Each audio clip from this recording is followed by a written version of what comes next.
بنا دیتا ہے. تو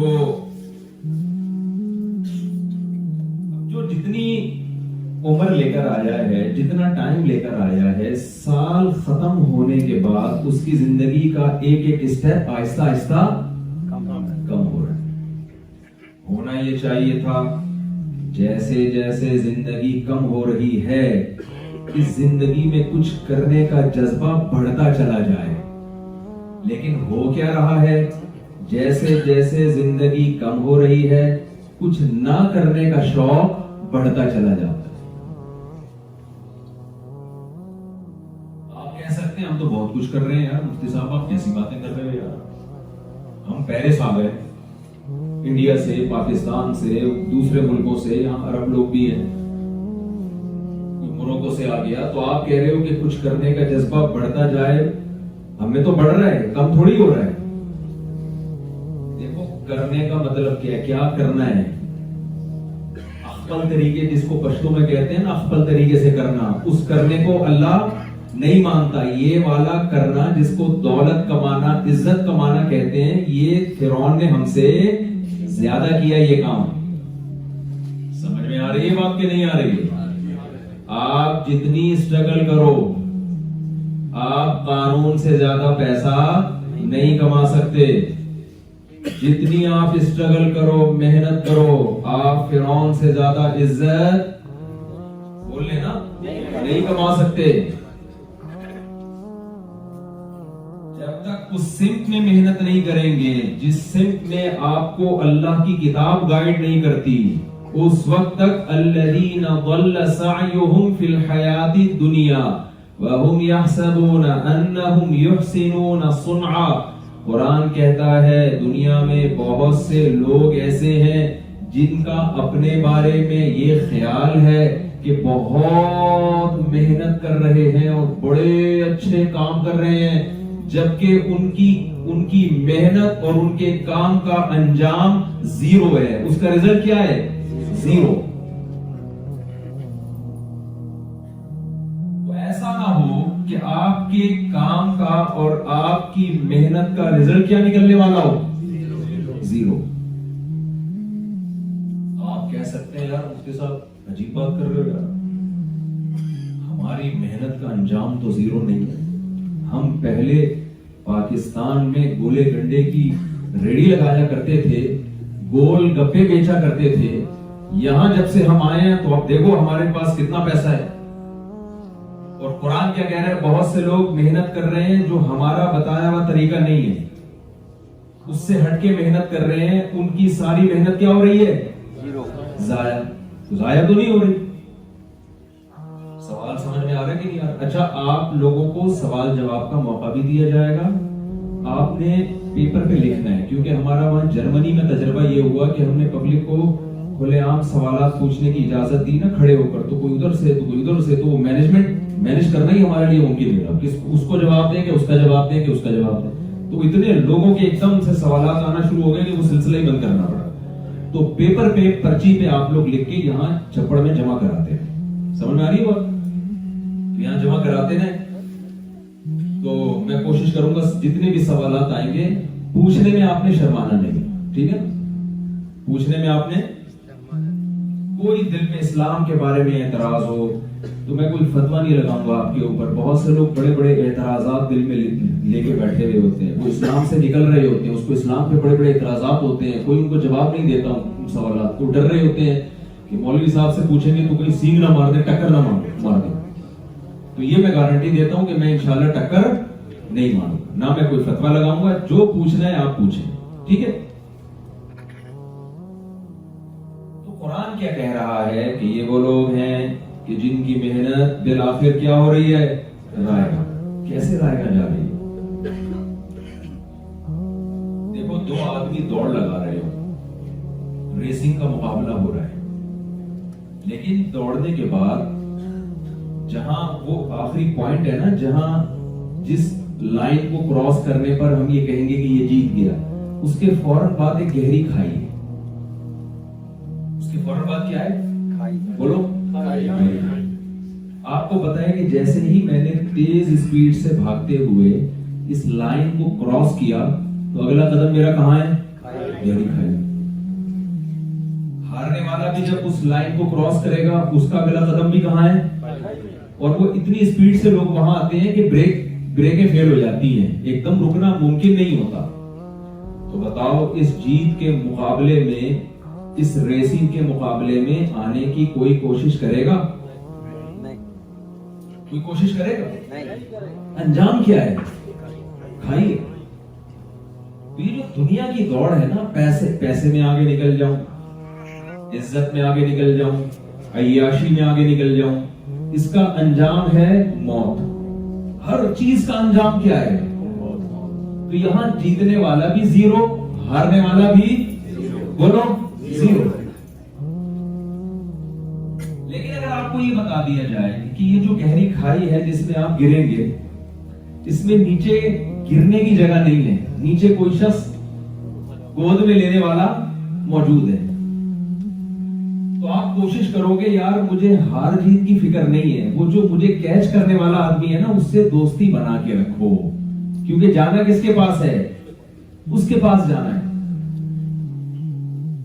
تھوڑی دیر کے لیے ڈیلی بیسس پہ 5 منٹ نکال کے یہ سوچا کریں، اصل میں دنیا میں رنگ رلیاں اتنی زیادہ ہیں کہ آج دنیا جتنا اپنی طرف کھینچ رہی ہے، اٹریکٹ کر رہی ہے، اس سے پہلے دنیا نے کبھی کسی کو اپنا ایسا عاشق نہیں بنایا۔ پہلے دنیا لوگوں کی معشوقہ بنتی تھی، لیکن وہ اتنے لپسٹک پاؤڈر لگا کے نہیں آتی تھی، عشق ہوتا تھا اعتدال سے۔ اب دنیا نے اتنے لپسٹک پاؤڈر اور ایسا فیشن اختیار کیا ہوا ہے کہ آدمی اس دنیا کی طرف نظر لگانے سے ایک پلک جھپکنے کے لیے بھی تیار نہیں ہے۔ اب دنیا کا فتنہ پہلے کے فتنے سے کئی گنا زیادہ ہے۔ ایسی معشوقہ سے دوستی لگانا جس کے بارے میں آپ کو پتا ہو کہ عین عالم شباب میں آپ کو تنہا چھوڑ کے چلی جائے گی، ایسی معشوقہ سے دوستی لگانا اچھا کام ہے یا برا کام ہے؟ میں اکثر اس کی مثالیں دیتا ہوں۔ اب یہاں کے اسٹیشن تو مجھے نہیں پتا تھا، میں تو پاکستان کے اسٹیشنوں کی مثال دیتا ہوں۔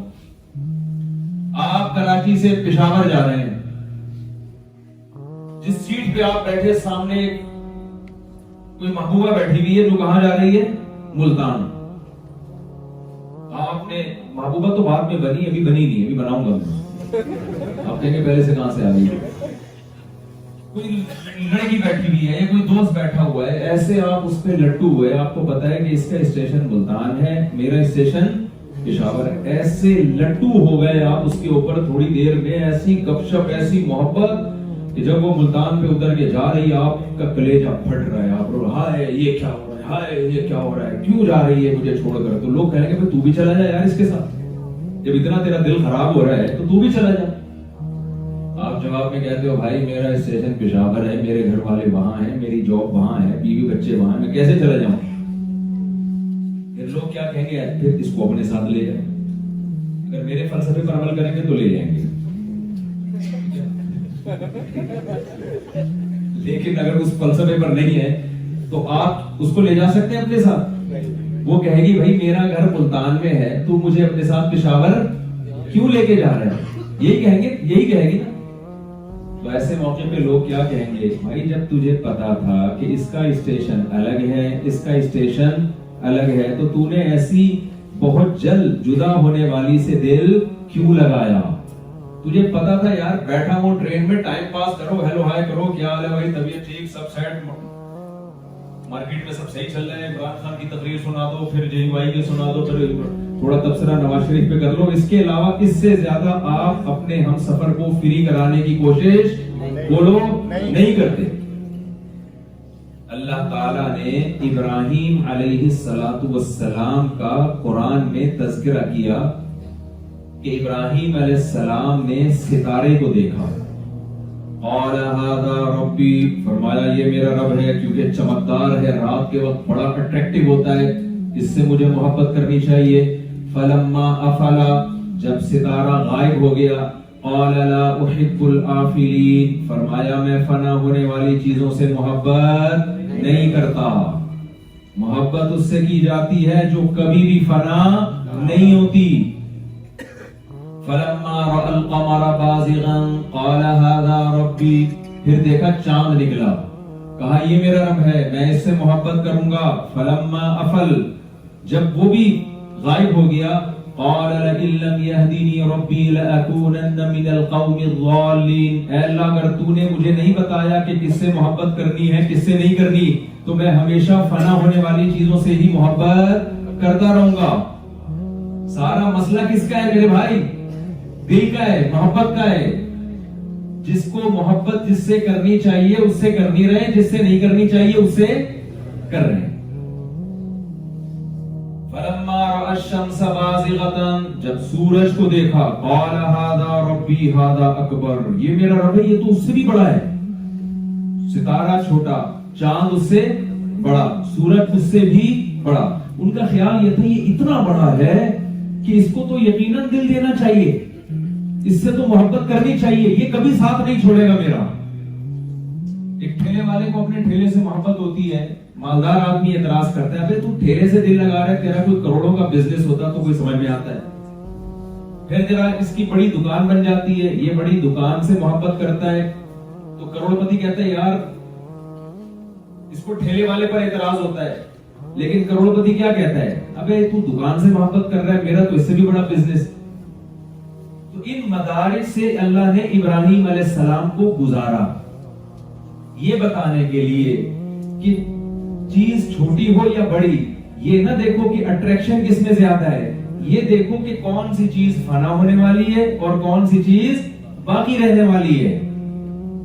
فلما رأى الشمس بازغة، جب سورج کو دیکھا نا ظاہر ہوا، چمکتا ہوا، قال یہ ہمیں سکھانے کے لیے ابراہیم علیہ السلام نے کیا ہے، قال هذا ربی هذا اکبر، فرمایا یہ میرا رب ہے، یہ اس سے بھی بڑا ہے، بہت بڑا ہے۔ کیا مطلب؟ اٹریکٹیو بھی ہے، چمکدار بھی ہے، اس کی خدمت بھی زیادہ، اس کو تو دل دینا ہے ہم نے۔ فلما افلت، سورج بھی مارکیٹ سے بولو ساتھ نہیں رہتا، قال انی بری، قال یا قوم انی بریء مما تشرکون، کہنے لگے میری قوم جن کو اس سے تم محبت کرتے ہو نا، محبوب بنا کے ان کو معبود بنا ڈالا ہے، میں ان تمام معبودوں سے بری ہوں۔ انی وجہت وجہی للذی فطر السماوات والارض حنیفا وما انا من المشرکین، میں اپنے رخ کو ایسی ذات کی طرف پھیرتا ہوں جس نے آسمانوں اور زمینوں کو بنایا۔ محبت کرنے کے لائق صرف اللہ ہے، اللہ کے سوا کوئی محبت کرنے کے قابل نہیں ہے۔ فنا کا لیبل لگا ہوا ہے نا، جتنی بھی اچھی ہو بھائی، لیبل کیا لگا ہوا ہے؟ دیکھو ہم کراچی میں پاکستان میں مثال دیتے ہیں کہ آپ کے پاس کوئی لینڈ کروزر لے کر آیا، بولا بھائی یہ 3 کروڑ کی ہے، میں آپ کو 5 لاکھ میں دے رہا ہوں، ایک دم آپ جذباتی ہو جاؤ گے، یار 3 کروڑ کی 4 کروڑ کی گاڑی مجھے کس میں مل رہی ہے؟ 5 لاکھ۔ زبردست سیٹ چیک کیا آپ نے، اسٹیئرنگ چیک کیا، بریکیں چیک کی، ہر چیز A1۔ آپ نے کہا لا یار گاڑی میرے نام کرا دے، کاغذ دے، اس نے کہا کاغذ نہیں ہے اس کا۔ کیا ہو گیا بھائی؟ اس نے کیا کہا؟ کہیں نمبر پلیٹ تو ہے کہ یہ جعلی ہے؟ ابے یہ نمبر بھی لگا ہوا، انہوں نے کہا نمبر بھی خود ہی لگایا ہم نے، کچھ بھی پرچیاں نکالی تھی، جو نمبر آ گیا اس پہ ہم نے۔ اب بتاؤ 5 لاکھ اس کی ویلیو رہے گی؟ اے بھائی آپ کو پتا ہے یار روڈ پہ لے کے نکلوں گا فوراً 5 لاکھ کی گاڑی کے چکر میں 5 کروڑ میں چھوٹ کے آؤں گا میں۔ 5 لاکھ کی گاڑی کے چکر میں 5 کروڑ بھی نہیں، اس سے بھی زیادہ۔ تو کیا کوئی بے وقوف آ کے کہے یار اتنا زبردست اسٹیئرنگ تو کیوں نہیں لے رہا یہ 5 لاکھ میں گاڑی، اتنی خوبصورت سیٹ اور ایل ای ڈی کی ایسی زبردست لگی ہوئی ہے، اور بریکیں دیکھو، ٹائر دیکھو، اتنے سال کی وارنٹی، آپ کہیں بھائی بات یہ ہے کہ اس کی جو نمبر پلیٹ ہے نا یہ ٹھیک، یہ ایسا لگ رہا ہے کسی نے گھر میں چاول کی ٹرے لا کے کچھ بھی چھاپ دی ہے، اپنی ڈیٹ آف برتھ ڈال دی ہے اس نے۔ 2% کی ویلیو آپ کی نظر میں اس گاڑی کی نہیں، بلکہ آپ جان چھڑاؤ گے، بھائی مجھے اتار، کوئی پکڑ کے نہ لے جائے۔ دنیا بڑی اٹریکٹیو ہے، بہت خوبصورت ہے، اپنی طرف کھینچتی ہے، یہاں کی عیاشی، یہاں کے شراب کباب، یہاں کے نائٹ کلب، یہاں کے چرس، ٹھیک ہے نا، نشے اور جو مزے اور زنا اور ناچ گانے اور موسیقی کی محفلیں، ساری چیزیں انسان کو کیا کرتی ہیں، اپنی طرف مائل کرتی ہیں۔ جوانی یہاں کی خوبصورتی، لوگوں کا تعریفیں کرنا، واہ واہ کرنا، یہ بڑی اٹریکشن ہے اس میں۔ خدا کی قسم یہ دنیا بڑی خوبصورت ہوتی کاش فنا ہونے والی نہ ہوتی۔ اس کے فنا ہونے کے تصور نے اس دنیا کی ویلیو ہمارے نبی کی حدیث کے مطابق 2% کی بھی نہیں چھوڑی ہے۔